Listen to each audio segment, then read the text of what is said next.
સ્ટેડિયમમાં પ્રતિબંધિત વસ્તુ લઈ જવા ઉપર મનાઈ છે. ભીડ કરવી નહીં, ધક્કામુક્કી કરવી નહીં, લાઈનમાં રહો. તમારા પાકીટ તથા મોબાઈલનું ધ્યાન રાખો. ચેકિંગ દરમિયાન સહકાર આપશો. ખિસ્સા કાતરુંથી સાવધાન. તમારા કિંમતી સામાનનું ધ્યાન રાખો. પાન, તંબાકુ વગેરેનું સેવન કરી સ્ટેડિયમમાં પ્રવેશ કરવો નહીં. Indian fans will be very, very nervous right now. 240 runs, a hard fought total for what it is. The Indian batting lineup put 240 runs on the scoreboard. A good game of cricket in the first innings, and we will be talking about this. Me, Raja and Ishan will be talking you through the mid-innings show.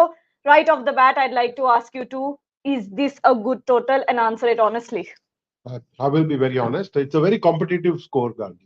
At one point of time, it looked like India would not score 200 runs. It looked difficult for India.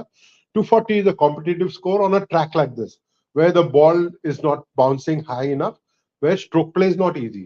You look at the Indian innings toward the last 40 overs, they scored maybe 3 or 4 boundaries.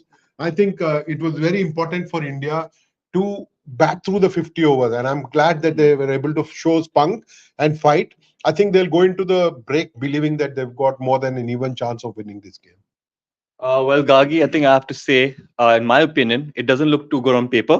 I think an additional 20, 30 odd runs would have been much more beneficial.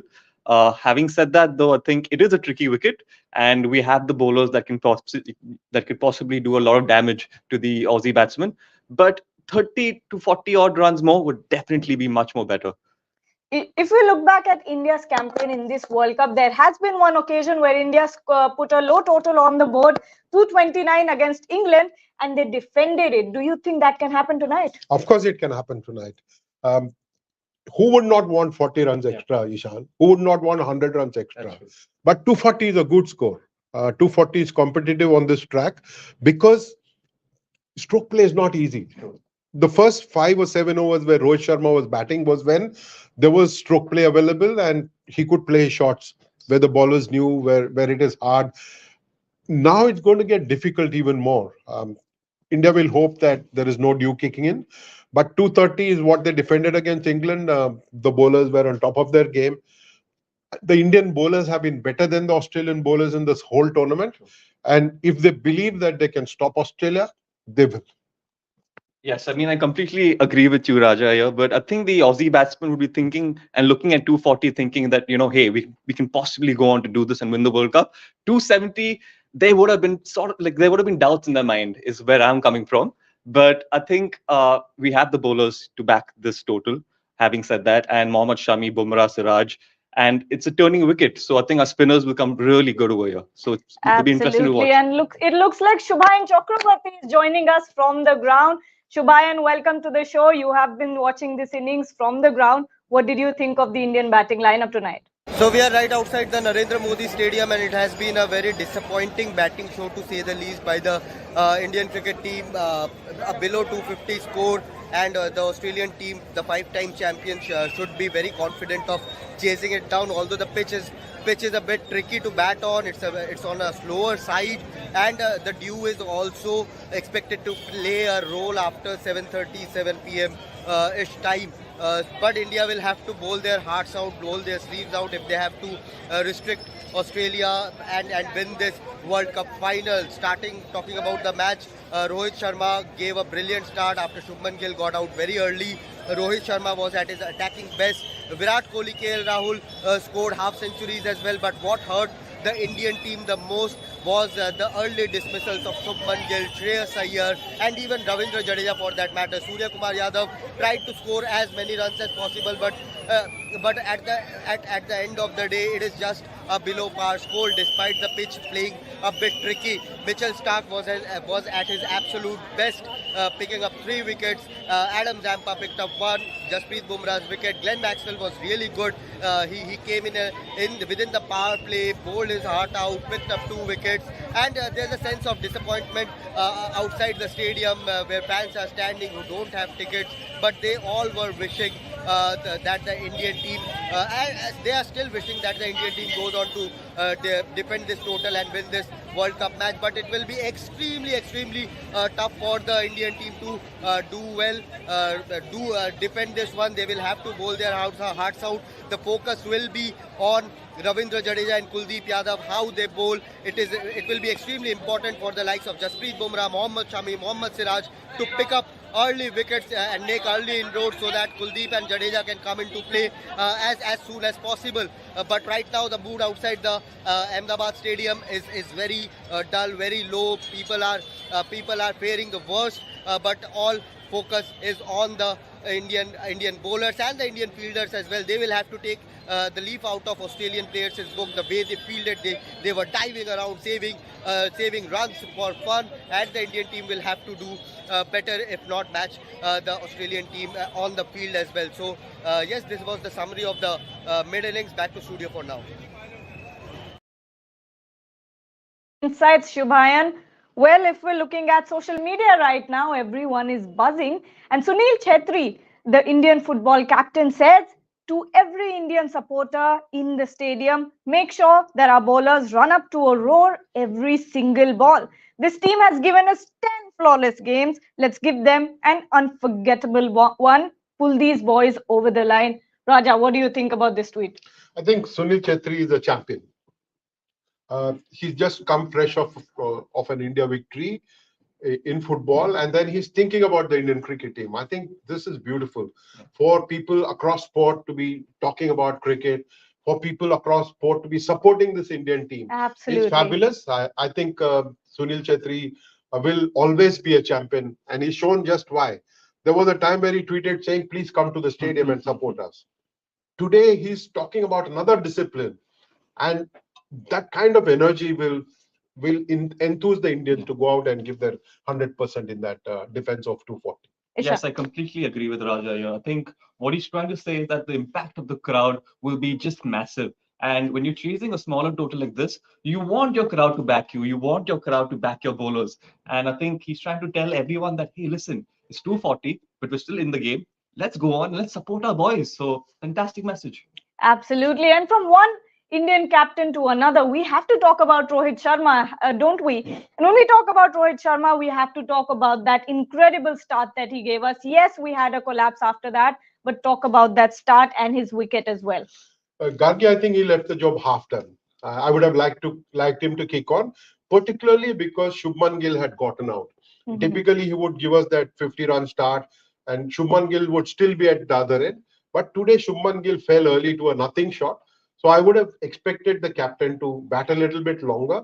My own feeling is that the Australians fed on his vanity and picked up that wicket. He just hit Maxwell for a 6. Maxwell then tempted him to go for another shot and picked up that wicket. They got reward for a gamble that Pat Cummins took early on, getting Maxwell in to bowl his off-spin in power play, and he got rewarded for that. I would have really liked Rohit Sharma to kick on because he had Virat Kohli at the other end. Yeah, I mean, absolutely right. I mean, Rohit Sharma, the start that he gave, again, very, very important in a World Cup final. You want someone to go out there and give you that start, but he should have gone on to score a lot more runs. You know, I think those 20-30 runs could have been added by Rohit Sharma early on. If he managed doing that, probably we would have been probably around 260, 270, which I feel can make all the difference in today's game. But then who knows, Gargi? Yeah. His 47 could actually turn out to be the key innings in this whole match. It might have set the template for the Australians when they come into chase. You might see a Travis Head and a David Warner play a Rohit Sharma kind of an aggressive innings at the start and try to kick it on. But ideally, I would have liked him to bat on a little bit longer. Absolutely. Rohit Sharma's aggressive start, that 47-run inning, could be or could not be, but it could be the game changer tonight, and he has given us incredible starts throughout this tournament. He has been incredibly selfless as a captain. This is what Michael Clark thinks about Rohit Sharma as a captain. I mean, in India, we are statistically obsessed, and that's something I want you to kill once and for all. I mean, Rohit may not have got the hundreds, but am I right? I mean, I have always been saying that the impact Rohit has had is no less to anyone. Virat may have had more runs, so X may have had more wickets. But those, the 40s, 50s at the start of the order, in that way, the way he's batted, the strike rate, that's the kind of impact. And the word you used, Am I right in saying that? 100%. If I'm picking a one-day world 11 right now, Rohit Sharma is my opening batsman. 100%. I think the way he has played has allowed the guys around him to play their way.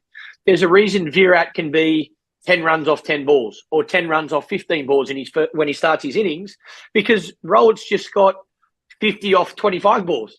So it allows Virat to play his natural game. And he's been on fire as well. My God, what a World Cup campaign. What unbelievable. And to beat Sachin the other day and to have Sachin there as well. That moment, I think, for cricket, not just for Virat and for Sachin, but for cricket, was very special.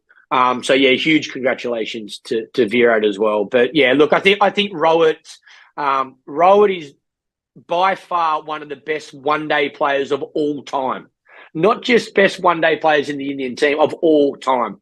The way he bats, his aggressive approach, the way he takes the bowlers on, even watching the other day against New Zealand, there was a little bit of swing. He took 2 balls to assess the pitch. Not 2 overs, 2 balls. And then he said, you know what? The wicket's a little bit slow. The best time to score is going to be this brand new ball. I need to take it to New Zealand. And then I end up, I think they were 10 off the first over. Like, that takes a certain player to be able to not only have that skill, but have the confidence in your own ability to, in the first over a game, hit it over mid-wicket or hit it over mid-off or mid-on. Like, there's risk in that. So, yeah, look, I would never underestimate Rohit Sharma. And if I'm Australia in this final, I'd be thinking Rohit is just as dangerous as Virat Kohli, let me tell you. When this game started, it felt like India had the upper hand with the start that Rohit Sharma gave. And then suddenly, Pat Cummins and his team turned the game around completely. From overs 1 to 10, India had 12 boundaries, whereas from overs 11 to 15, there were only 4 boundaries scored. Raja, what do you think about this? I think one was the bowling, fabulous on the spot on a track like this. And then the fielding. I think no praise will be too high for the Australian fielders today. 240, any other team against any other side, against any other fielding side, might have been 265 or 270. I think this Australian team just flung itself on every single ball, did not allow too many boundaries. And the 6 hitting was not going to be possible, not for the 6 hitters like Rohit Sharma. Of course, he got one. And not for the 6 hitter like Surya Kumar Yadav or Ravindra Jadeja. It was a difficult track. And the Australian fielders backed up their bowlers brilliantly. No wonder there were only 4 boundaries in those 40 overs. Yes, absolutely. Great captaincy, Gagi. In a World Cup final, you want your captain leading from the front. And it seemed like Pat Cummins had a plan for every single batsman out there. For Rohit Sharma, obviously getting Glenn Maxwell on, getting that wicket, then getting Zampa into that, into the attack. So, a lot of interesting aspects were seen. And again, the fielding, just amazing. David Warner diving all around the field, stopping those boundaries. And these are the crucial moments that help you win matches. At the end of the game, it's, all these dives that you see from Warner, from Travis Head, that fantastic catch, that might be the match-winning moment. Absolutely. Raja and Ishan both mentioned Australia's fielding, and that was the turning point in the match tonight. That catch from Travis Head and then David Warner. We were having a joke in the studio whether there are 3 David Warners on the field because he seemed to be running all over the ground. And that's why we have made a special package for the Australian fielding. Catches win cricket matches, an old cliche. Fielding also does win cricket matches. And if you watched Australia over the last 3.5 hours, you will know what we are talking about. In our studio, we were talking about the fact that there were 15 fielders, not 11. David Warner, for example, Manas Labuschagne, each one of them saved 15 runs each. Incredible. Australia flinging themselves for every ball. Every run saved added to India's pressure. For 50 overs, after India got off to a flyer, to maintain the same intensity on the field and do it time and again was something miraculous. Yesterday, Neeraj Chopra talked about fitness to us. This is what extreme fitness is all about. You play elite high-performance sport, you've got to be fit like this because you are fighting for a world title. Pat Cummins and his team management will be delighted with what they have been able to put.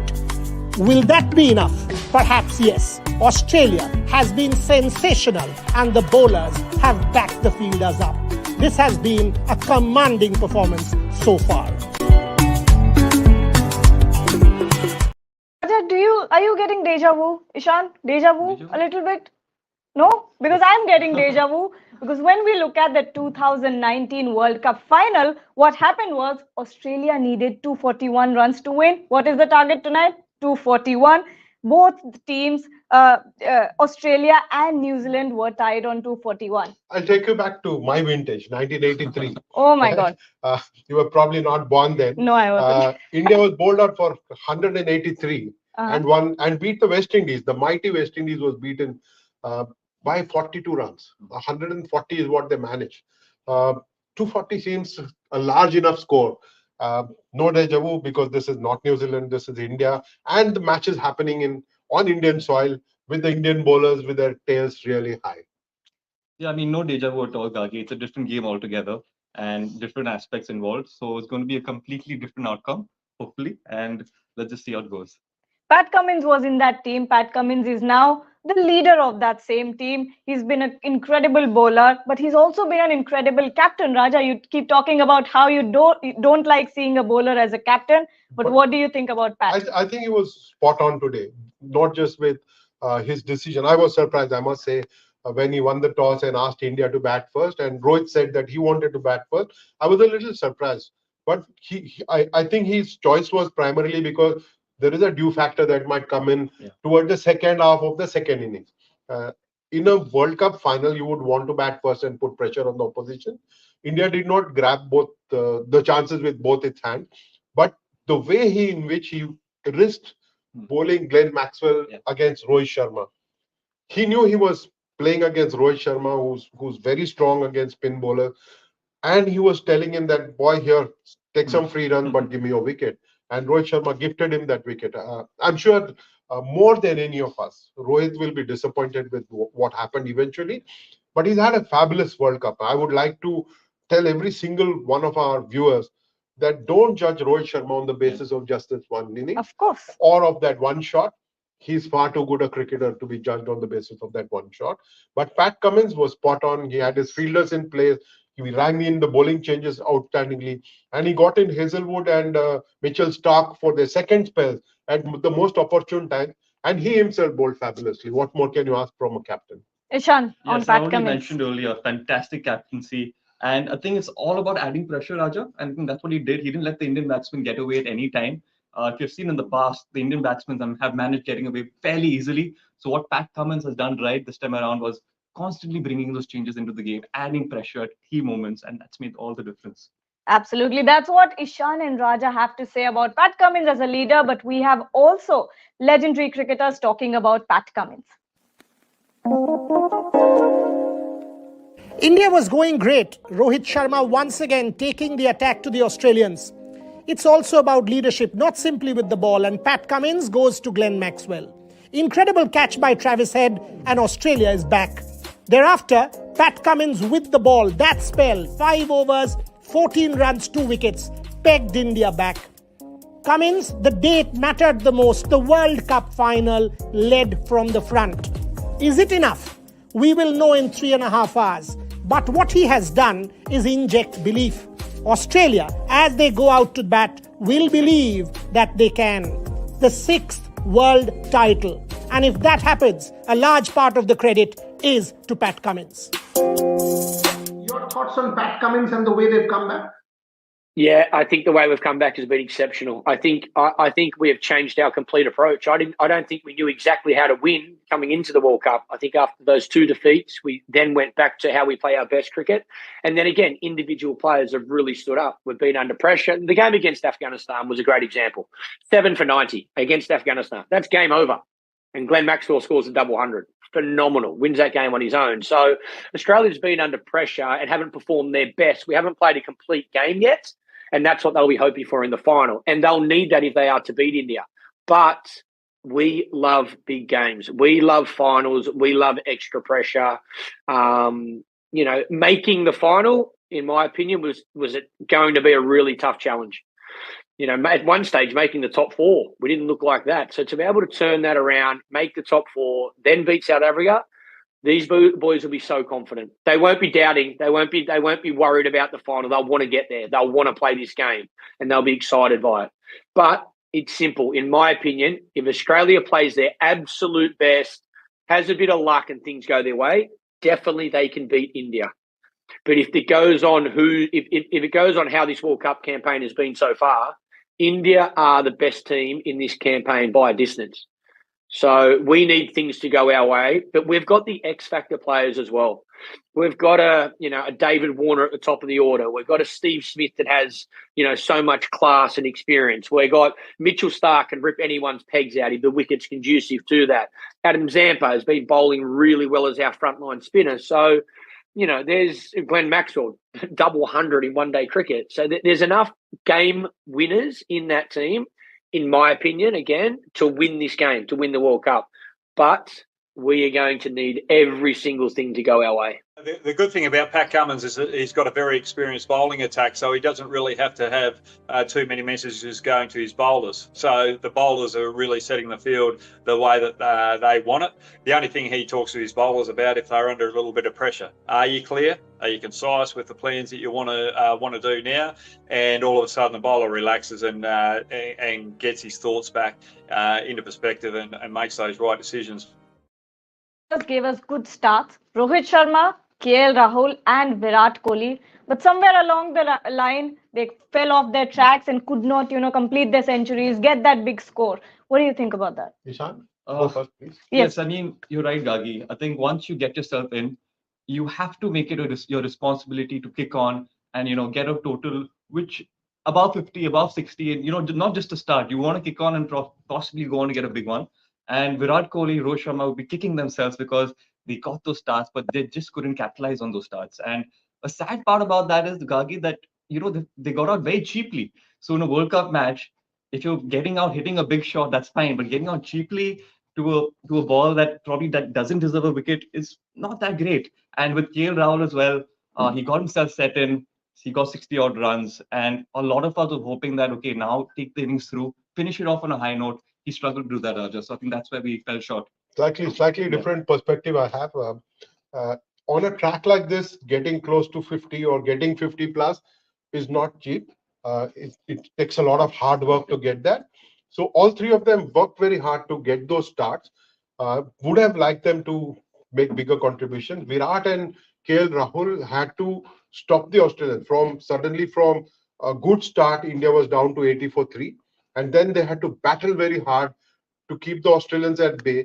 So that took a lot of time, 20 overs between Virat and KL Rahul. So that seemed a very, very sluggish rate of scoring. But it is attritional. I think this was almost like a test match that they were playing. I understand why Virat and KL Rahul were not able to score at a fast pace, but they should have scored a little bit more. You talk about the pitch being difficult and scoring being difficult tonight. Do you think Australia can get this total? Not at all, Gagi. No? I back this Indian team to defend at 240 and do a fabulous job of that. My only worry is that India has not picked Ashwin going into this game. I've been talking about Ashwin for a long time. On a track like this, he would have been a handful for the Australians, especially because he plays mind games with the Australians. Now, Siraj could be the weak link if David Warner or Travis Head target Siraj and get a few runs off his bowling, then India might have a hard task defending it. Even then, India will win the game. Ishan, your predictions? I'm going to have to go with the Aussies. I think they have the upper hand here.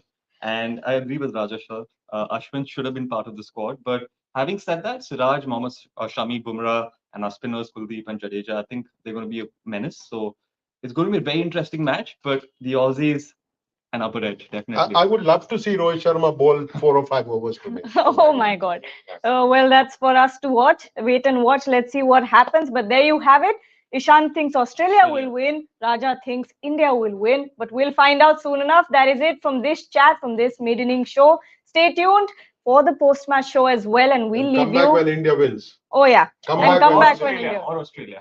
Anything could happen. We'll leave you with some fan visuals.